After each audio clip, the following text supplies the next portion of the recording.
एक याद तुम्हारी याद रहे और दिल में किसी की याद न हो।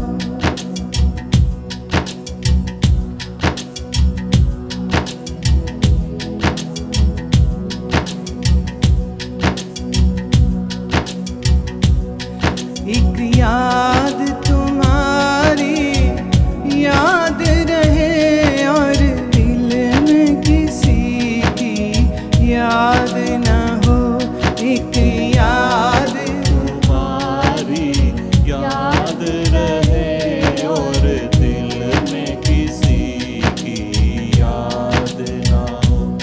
इस दिल की सुंदर नगरी में बस और कोई आबाद न हो। इस दिल की सुंदर नगरी में बस और कोई आबाद ना हो। एक याद तुम्हारी याद रहे और दिल में किसी की याद न हो। एक याद तुम्हारी याद रहे और दिल में किसी की याद न हो।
बर्बाद न हो, आ जाना, देर लगाना ना कहीं दिल मेरा बर्बाद ना हो।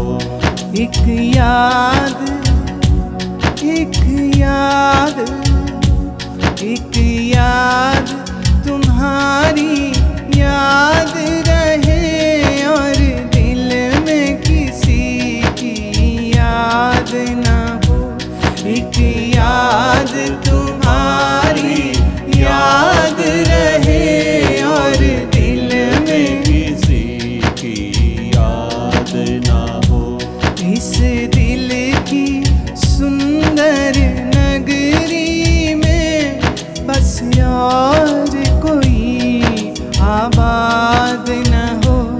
इस दिल की सुंदर नगरी में बस और कोई आबाद न हो। एक याद तुम्हारी याद रहे, एक याद, एक याद, एक याद, एक याद, एक याद तुम्हारी याद रहे और दिल में किसी की याद न हो। एक याद तुम्हारी याद रहे और दिल में किसी की याद ना हो। एक याद, एक याद, एक याद, एक याद, एक याद, एक याद, एक याद, एक याद, एक याद, एक याद, एक याद, एक याद, एक याद, एक याद तुम्हारी याद रहे और दिल में किसी की याद ना हो। एक याद तुम्हारी याद रहे और दिल में किसी की याद ना हो। याद ना हो, याद ना हो।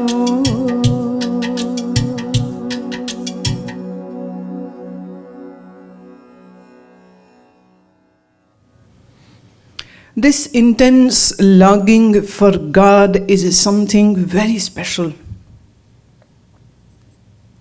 Where the devotee is saying that may my mind never ever thinks about anyone or anything except you. My mind is a beautiful town, and in this town may nobody ever resides other than you.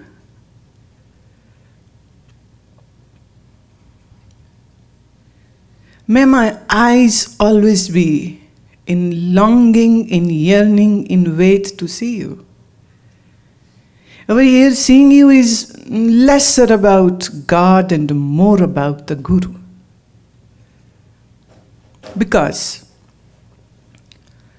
the eyes cannot see God, as I have said it again and again. As such, all forms are God. Somebody asked a master, how can I see God? And he said, look at me, I am.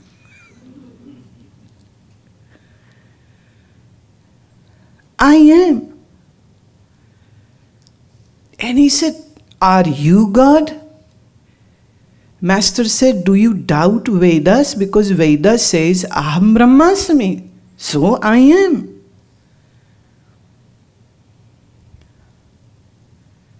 The questioner said, then what about me? Master said, Tattvamasi, you too are God. He said, but I am unable to understand what you are speaking. It is a riddle. I don't see myself as God. I don't see you as a God. Master said, then go and keep searching. So he went away.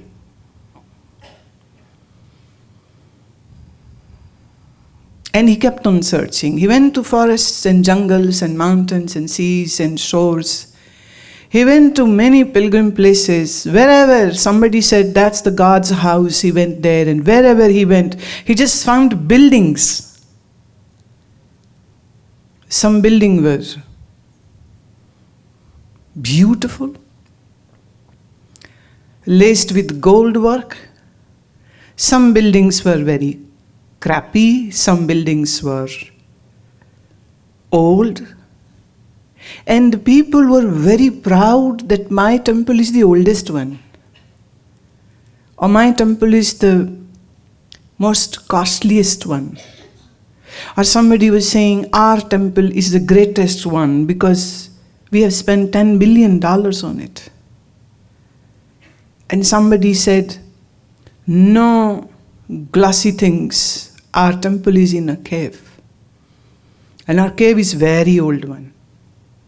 So somebody was saying my temple is new, somebody was saying it's rich, somebody was saying it's costliest, somebody was saying it is very ancient.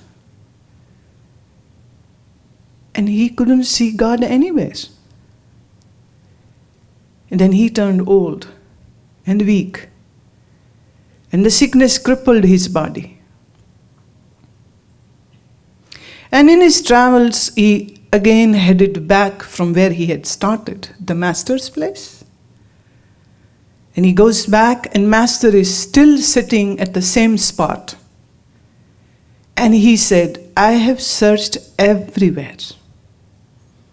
I have gone to all houses which are called the God's houses, of all sects, of all religions, of all beliefs.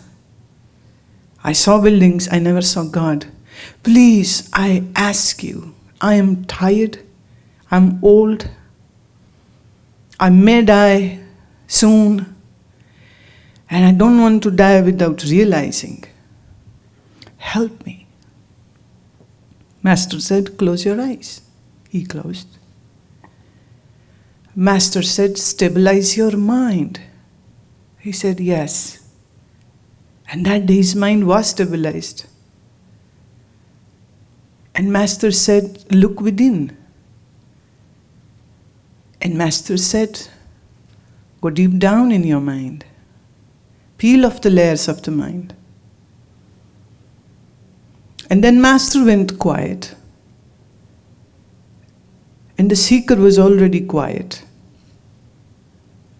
And after long hours of silence, the seeker opened up his eyes and he said, Aham Brahmasmi. I am God. But how foolish. I never realized that. You said the same word many, many years ago. I never understood. And now when I'm meeting you after so many years and I had walked so much, suffered so much, traveled so much, and was miserable. And yet in the beginning you had said this to me, and how come I never got you? Master said, well, your mind was doing the monkey dance. Monkeys don't get realizations. So in a way, when you were searching and traveling and walking and looking and going here and there, the mind's energy to run was being oozed out. And your search became intenser and intenser, so much so that you forgot about your family. You forgot about associating yourself with anybody.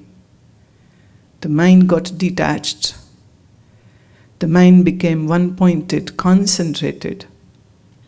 The mind became still, calm. And when the surface of a pond is quiet, calm and still, then one can see one's reflection in the water. But if the water is ripply, wavy, muddy, you can't see a reflection.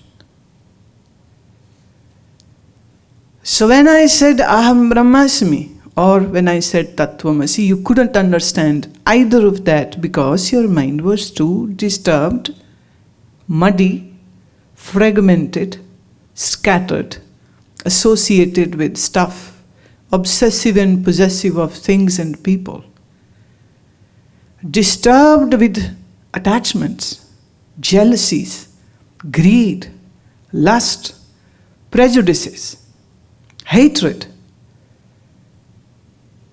So how could you understand what I'm saying? And then when you went away, in search, slowly and very graciously, and with great blessings, you arrived to a point where your mind lost all the hope.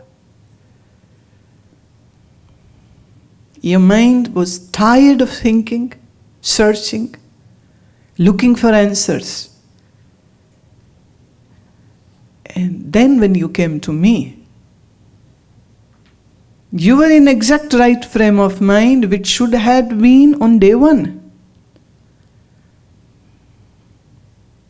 And it is good that you didn't get lost in your own depressions.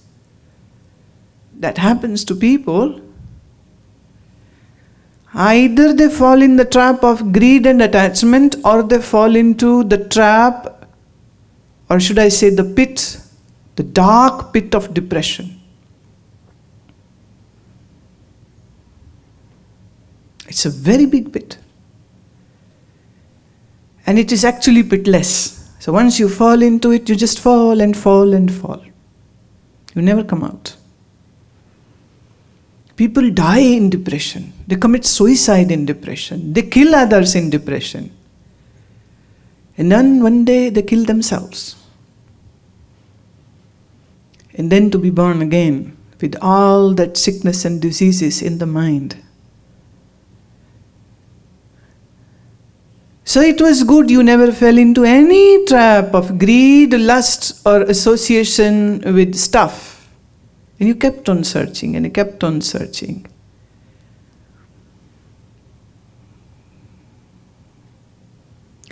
And that is why your frame of mind was good.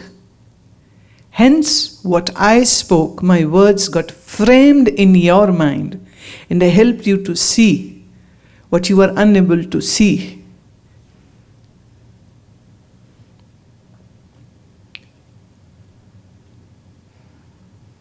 It's very tough, it's very difficult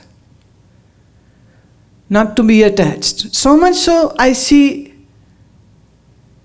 this is a shivir going on. So people are supposed to learn the sadhana and practice their sadhana. And as usual, I see people keep on chittering, chattering, talking about all that stuff which they are not supposed to talk. And every time I have seen that if I don't give the rules and do's and the don'ts, people change the shivir into socializing club.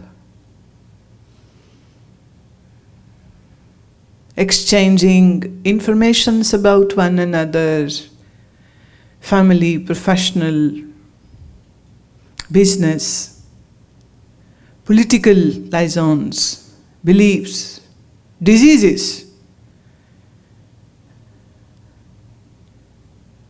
To whom you are talking about your diseases is not a Vaidya, but yet you talk.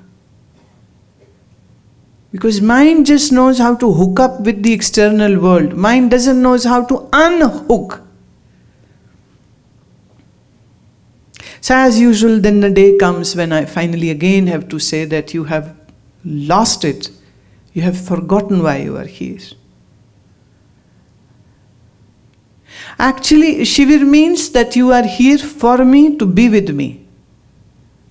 So it shouldn't matter to you who is sitting beside you, who is sitting ahead of you, who is sitting in back of you, who has come from where or what. If you had to do this socializing and networking thing, you could have done at home, where more people know you and you know them more. And it would be really beneficial if you do this thing over there. What would you gain? Here. But that's what I call the foolishness of the mind. They have totally forgotten why are they here. You have millions of impressions in your mind which are troubling your mind. And here you are feeding more information into that mind to create more trouble for yourself. It's like, sometimes children, they hold a pencil or a pen and they keep on poking their own eye with that. And they think it's a game. And somebody says, don't do it. And they have to retaliate and they begin to poke themselves. And then they cry. And then they pull the hand away. And yet again they hurt themselves. And yet again they repeat that. What they shouldn't be doing.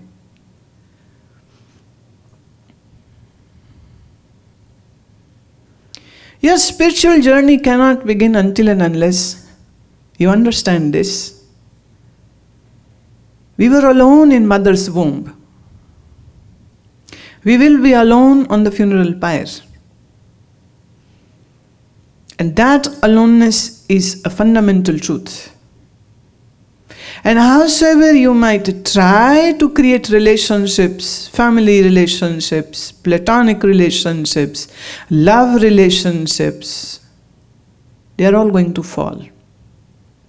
Either they'll leave you or you will leave them. If not physically distancing, the death creates such a distance that none of them would be able to know where you are and what is going on with you.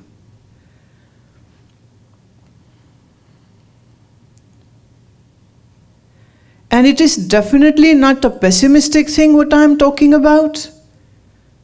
To remember this.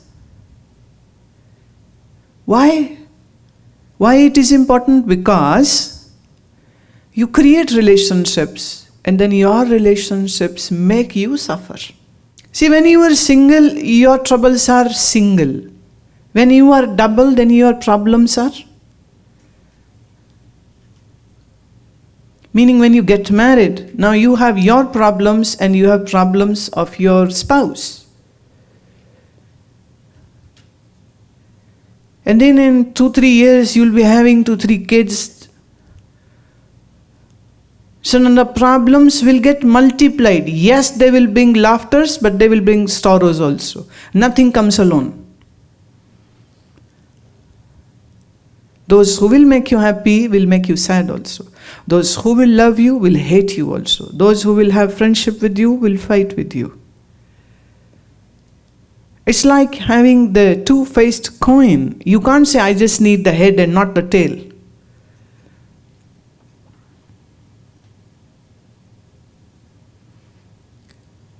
The more ropes of attachment in your mind, the more your mind will get pulled towards all those people.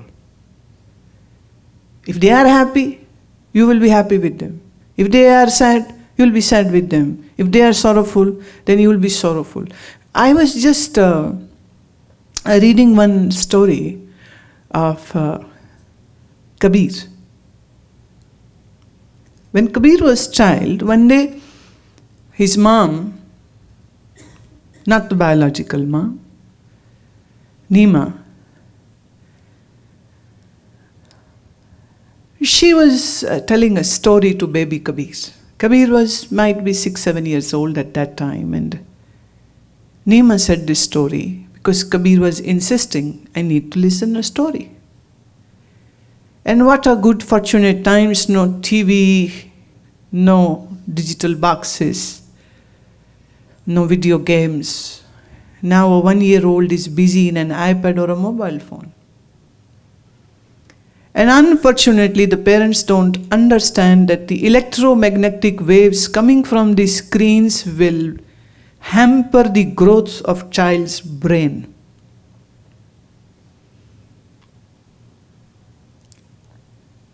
Children should never be exposed to these handheld devices. I was reading, Steve never gave any electrical device to his own children.